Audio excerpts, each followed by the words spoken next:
गांव पिरथड़ा के सरपंच प्रतिनिधि डॉक्टर दलबीर जी, उनसे हम चर्चा करेंगे इस खास कार्यक्रम में। जी, अगर स्वच्छता के मामले में हम देखें तो स्वच्छता के मामले में जिला स्तर और ब्लॉक स्तर पर इसको प्रथम जो है पुरस्कार मिल चुका है। इस करके गांव को साफ सुथरा रखने में काफ़ी संघर्ष करना पड़ा। अगर सरपंच गलत काम करेगा तो लोग रोज उस पर उंगली उठाएंगे, इसलिए सरपंच सही काम करता है।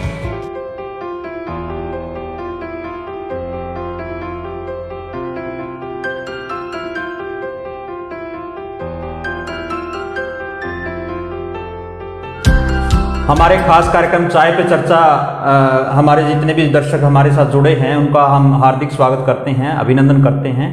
और आज के जो हमारे इस खास कार्यक्रम के मुख्य मेहमान हैं गांव पिरथड़ा के सरपंच प्रतिनिधि डॉक्टर दलबीर जी, उनसे हम चर्चा करेंगे चाय पे चर्चा। और हमारा ये खास प्रोग्राम चाय पे चर्चा जो आगामी जो पंचायती चुनाव है उनके मद्देनज़र जो ये कार्यक्रम शुरू किया गया है। और इस कार्यक्रम में हम जो गांव के विकास कार्य है या जो गांव का मुख्य जो अब मौजूदा सरपंच है उनसे हम चर्चा करते हैं, और जो भावी सरपंच है गांव के उनसे भी हम चर्चा करते हैं। वो गांव का विकास का जो रोड मैप है क्या होगा और क्या चुनौतियां है ग्राम पंचायतों की, उनसे संबंधित जो है वो हम चर्चा करते हैं इस कार्यक्रम में। और जो हमारे इस कार्यक्रम के विशेष सहयोगी है डॉक्टर संगीत गौड़ हंसताल उकलाना और हिसार 24 के वरिष्ठ पत्रकार अमित वर्मा जी, उनका भी हम तहे दिल से यहाँ स्वागत करते हैं हमारे खास जो सहयोगी इस कार्यक्रम के। अब सर चर्चा शुरू करते हैं। हमारे साथ जुड़े हैं जो आज के जो मुख्य मेहमान है गांव पिरथड़ा के सरपंच प्रतिनिधि डॉक्टर दलबीर जी, उनसे हम चर्चा करेंगे इस खास कार्यक्रम में। जी सरपंच साहब, आपका खास तौर पर स्वागत है हमारे खास कार्यक्रम में। धन्यवाद बलजीत जी आपका। जी, तो सरपंच साहब आप बताइए कि आपका जो अभी तक का जो कार्यकाल है गांव में क्या क्या विकास कार्य आप करवा पाए गांव में? हमने लगभग 75% गांव की गलियों और चौक को इंटरलॉक बनाया गया और गांव के अंदर शेड का निर्माण किया गया और गांव में लगभग पंचायती जगहों में 10,000 के आसपास पौधे लगाए गए जो कि पंचायती जगह और सार्वजनिक जगहों पर। और गांव के अंदर हमने एक मुहिम चलाई थी, जल बचाओ संरक्षण व बेटी बचाओ, ये दोनों मुहिम गांव में पंचायत के दौरान चलाई गई थी।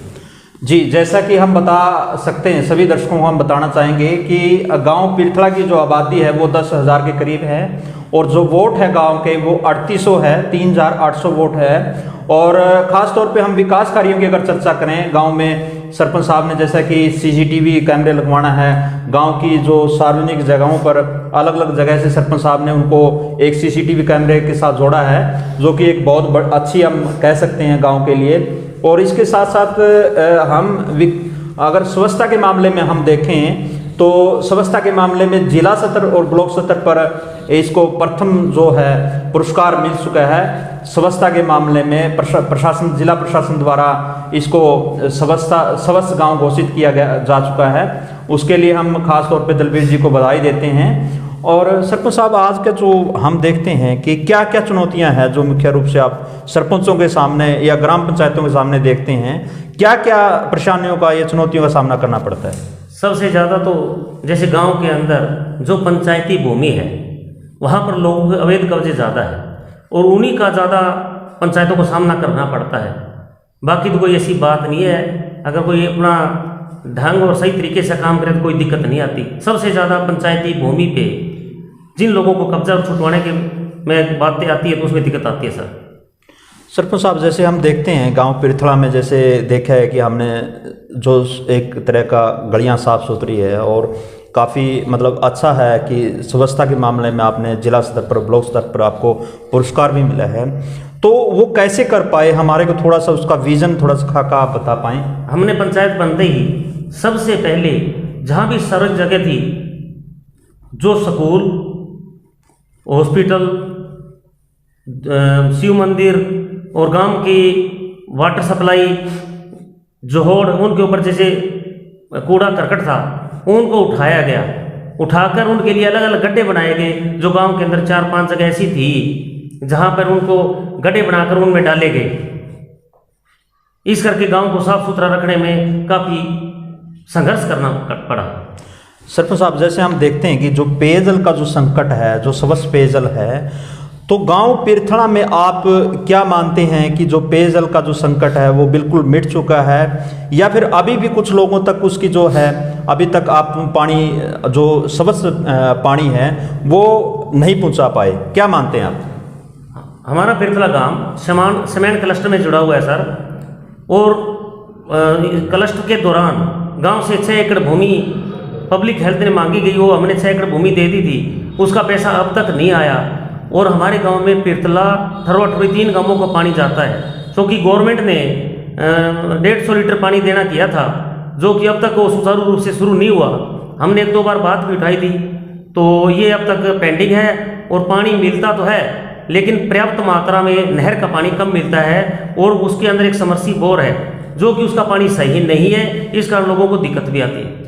तो हमारे जितने भी दर्शक जुड़े हैं उनसे हम हमारे जो खास कार्यक्रम में चाय पे चर्चा, उसके बारे में बताना चाहेंगे कि ये जो कार्यक्रम रखा गया है चाय पे चर्चा, वो आगामी जो पंचायती चुनाव है उसके संदर्भ में जो भी जितनी भी ग्राम पंचायतें, चाहे उकलाना, टोहाना, बरवाड़ा, नरवाड़ा की जो साथ लगती जो ग्राम पंचायतें हैं, उनके जो भावी प्रतिनिधि, सरपंच प्रतिनिधि है, उनको भी इस कार्यक्रम में हम खास तौर पे आमंत्रित करते हैं। इसके साथ साथ गांव के जो पूर्व सरपंच है उन सरपंचों को हम इस कार्यक्रम में बुलाते हैं, और उस पर जो गांव के खास तौर पे जो गांव के लिए उनका क्या रोड मैप है और भविष्य में उनकी क्या योजनाएं रहेगी, क्या उनका विकास का जो खाका है वो रहेगा, क्या ब्लूप्रिंट रहेगा, उस पर हम चर्चा करते हैं इस खास कार्यक्रम में। और इस खास कार्यक्रम के जो हमारे विशेष सहयोगी है गौड़ हंसाड़ उकलाना के MD डॉक्टर संगीत गौड़ और हिसार 24 के डॉक्टर अमित वर्मा जी, उनका हम खास तौर पे आभार प्रकट करते हैं जो हमारे इस कार्यक्रम के विशेष सहयोगी हैं। और चर्चा को आगे बढ़ाते हैं। तो सरपंच साहब, आप आने वाले टाइम में क्या विजन रखते हैं गांव के लिए? आने वाले समय में सर जी, गांव के जो सरपंच चुने जाएंगे, हम गांव से यही प्रार्थना करेंगे अच्छे सरपंच चुने और हम उनका सहयोग करते रहे, गांव के अच्छा विकास हो। जी, जैसे कि सुनने में आया है कि आप जिला परिषद के चुनाव में आप कूदने के लिए तैयारी कर रहे हैं सरपंच साहब, क्या आप उस दिशा में आप देखते हैं कि जो भविष्य की आपकी राजनीति है, या फिर आप उस दिशा में जा पाएंगे? अगर अपना 14 वार्ड है, अगर ओपन रहा तो इन सभी गाँव के सहयोग से जिला परिषद का इलेक्शन लड़ने की तैयारी है, और गाँव से यही गुजारिश करेंगे कि उनसे प्रार्थना है कि वो मेरी मदद करेंगे। जी सरपंच साहब, आज के खास तौर पे आप देखते हैं कि जो राजनीतिक जो है पूरे हरियाणा का अगर परिदृश्य में हम समझें कि खास तौर पे जो एक सरकार का विशेष प्रभाव रहता है, और जितनी बड़ी योजनाएं हैं वो सरपंच पे, जो गांव के सरपंच हैं उन पे काफ़ी निर्भर करता है कि वो कैसे उसको इम्प्लीमेंट करेंगे। क्या आप देखते हैं कि सरकार का कहीं न कहीं कंट्राडिक्ट जो चीज़ें हैं वो रहती है? क्या आप ऐसा मानते हो कि जो ग्राम पंचायतें हैं वो अपने स्तर पे खुद निर्णय लेने में अक्षम रहती है, या फिर मतलब जो हम कह सकते हैं कि जो गांव का जो मॉडल है विकास का, उसमें खास जो आप हम कितनी सशक्त हो पाई अभी तक ग्राम पंचायतें?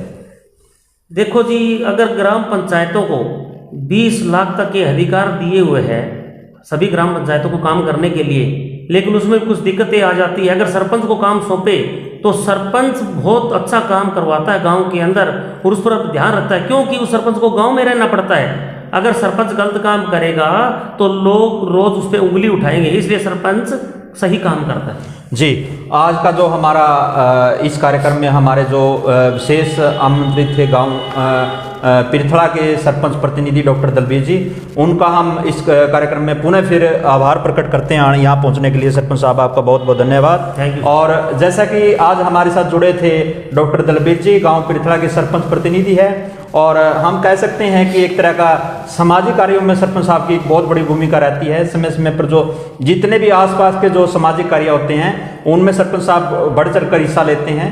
तो पुनः फिर सरपंच साहब का हम स्वागत करते हैं, अभिनंदन करते हैं, और हमारे बीच पहुँचे। तो सभी साथियों से मैं ज़्यादा ये कहता हूँ कि अपील करता हूँ कि आप हमारे YouTube चैनल सांसवेरा और हिसार 24 को ज़्यादा से ज़्यादा लाइक करें, सब्सक्राइब करें। धन्यवाद।